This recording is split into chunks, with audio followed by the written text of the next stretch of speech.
to our show and we're making this. Today we are making This. cake pops. Okay? So it's going to be Halloween themed cake pops, guys. Okay? So the first step to do your cake pop is obviously to bake the cake. Okay? So we're using box cake. Okay? And it's going to say 1 cup of butter. Oh wait, 1 cup of water. It's going to say 1/3 cup of vegetable oil and 3 large eggs. So Noelle already claimed the eggs and she's already getting it going with the water and the oil. Okay. Hey, look at that, guys. No eggshells. You are amazing. Okay. I taste that kind of little. Okay, and then once, usually I would pour the powdered cake box mix in the bowl first, then add all the stuff on top. But Noelle, she is the chef. She is bake boss in the kitchen, so we're going to go by her way. Alright guys, so while we're getting that mixed up, you could use different size cake pans. Today we're going to be using the large cake pan here. I've already buttered up with butter. And what next? So what next? We buttered our pan, like I said. It's kind of thin, you see? But that's okay. It'll bake a lot faster. I went ahead and I preheated the oven to 350. You can use 350 for all glass and metal pans. And then if you're using like a dark coated pan, you can set it at a less time for 325. So we're going to pop it in the oven now. Noelle. I'm about to be back. Yes, we're back. And our cake is done. Okay, so it was about 35 minutes for it to be fully baked through. And what I did, after about maybe 10 minutes of sitting on the cooling rack, I flipped it over onto a cookie pan so it can cool a lot faster. And then I went ahead and just cut it into 4 little pieces so it can cool off even more. And that way we can go ahead and get started on our crumbly. Just get 1 piece at a time.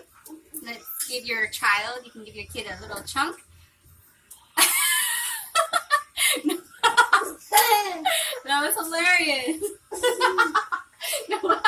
No, you want to crumble it in your pot, your little bowl, okay? So just get a little bowl. I know it's num-num, but you want to crumble it really fine. Oh my God, I should have seen that coming, little one. What we're just going to use some white chocolate melts. Okay, and what you want to do, you can go ahead and warm it up in a bowl, like a microwave safe bowl, and put it in like at 30-second increments, and then, stir it up with a spoon until it's fully melted and like runny. I like to use a double boiler. So basically that means you're going to use a pot, fill it up with water, maybe 1/4 of the way. You don't want your bowl to touch the water. You're going to lay your bowl above it. So once your water starts steaming, like you could see, not boiling necessarily, but steaming, so that means it's hot enough to melt your chocolate, okay? And then you stir it around, and then it gets really runny. I'll show that to you in a little bit. I just kind of want to give you a heads up so you can kind of prepare that, get it ready. We're going to go ahead and finish crumbling this up for you. What you do now is to add some whipped or any sort of frosting flavor that you like. I find that the cream cheese is like the most neutral. Kimchi. Yeah, most neutral, and it can basically be paired up with any cake flavor that you decide to use. Kimchi. She had too much cake. The sugar high over here. What's that? Okay. What's that, Mom? This is called frosting. Frosting? Yeah. This is a 14 ounce. You're obviously not going to use all of it because you don't want your cake to be like so mushy to where it like gets stuck to the roof of your mouth. I hate when that happens. Hey, this is not edible.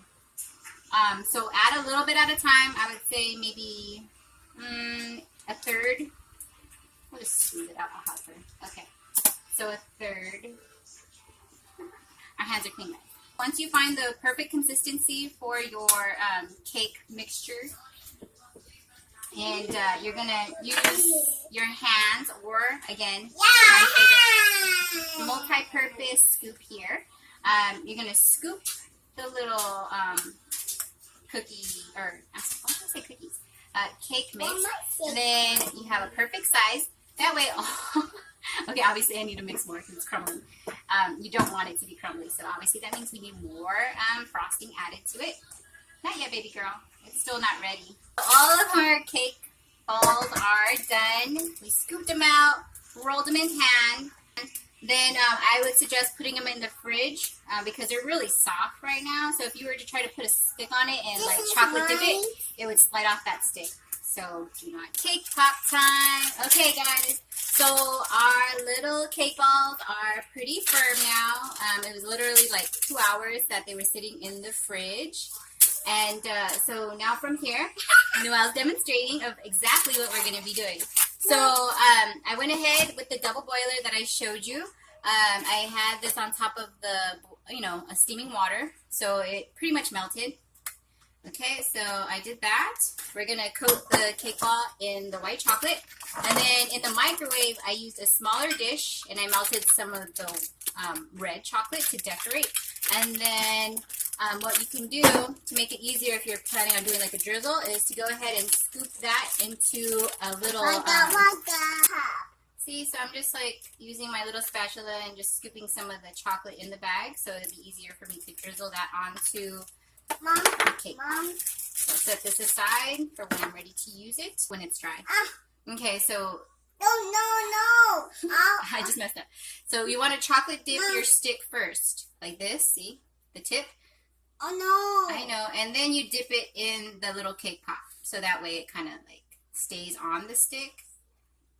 And I'm using the wrong stick, I realized. I bought the lollipop sticks instead of the cake pop. So they're thin. Ooh. And see, since the bottom is not really getting chocolate, that is where a spoon comes in handy. You can take your spoon and just drizzle it over there. So honestly, probably do a better job than what I'm showing you. Because this chocolate, I think I left it on the hot water for too long because it's kind of hard. It's not as smooth as I'd like it to be. But it's going to be like a, we'll just call it the mummy look. Okay. Ta-da! Alright, let's just sit it down. Mom, I need help. So these are drying. No. You could pop those in the fridge, the ones that you do get chocolate dipped, put them in the fridge, or if you have time, you could just let them sit out. But I always find it faster just to pop them in the fridge. Like I said, if you don't have a frosting pipe, you just use a little sandwich bag. Put it in, cut the tip off, and then that way it could drizzle out nicely like that, you see? Mom. Yes, baby. Mom, I want to eat this. Sure, go ahead. And then just go ahead and drizzle that. Ew, it looks like blood. Mom, it's just like blood. It looks like blood. Like Vampirina, her daddy, on Transylvania. What does the daddy say? Blah. Blah, blah, blah. Very cool.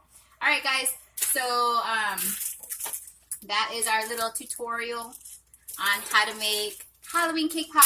The best part. Oh my. Hello. How can we forget this? Uh-oh. You gotta be careful because this one doesn't have like the little protecting cover. So when you sprinkle it out, it doesn't like spill out in the waterfall. So we have to be very careful. Noelle, you want to do the honor of sprinkling it on? Okay. Yeah. Let's sprinkle it on, everybody. Show everybody how. A little bit. Lightly. Oh, lightly. Ta-da! How about this other one? Ta-da! Whee! All right, y'all. That is Halloween cake pop. Scary, isn't it? Looks scary to me, too. All right. Noelle, let's say bye, everybody. Bye. Bye. Thanks for tuning in. Have fun.